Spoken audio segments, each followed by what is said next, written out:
Hello everybody, how are you? I am Mohammad Ahmed and your teacher here, and I will be teaching you different questions and their answers. So I welcome you on classtheta.com, where we will be discussing question. Which situation best illustrates a business increasing its productivity? Option A: a restaurant hires all new chefs after receiving complaints from customers and employees. Option B: a motor vehicle company reduces the number of trucks it can make using the same number of employees. Option C: a factory doubles the number of shoes it can produce from a particular amount of leather.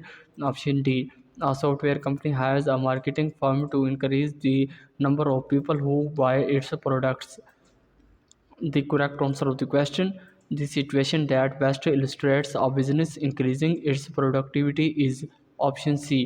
A factory doubles the number of shoes it can produce from a particular amount of leather. Increasing the output into number of shoes without increasing the input into amount of leather demonstrates improved productivity. This implies efficiency in the production process, leading to a higher yield per unit of input. So that's the correct answer of the question. If you have any question, just leave a comment. I will be answering you as soon as I can. Thank you very much for watching the video. Please don't forget to like, share and subscribe our channel. Until next question, bye bye.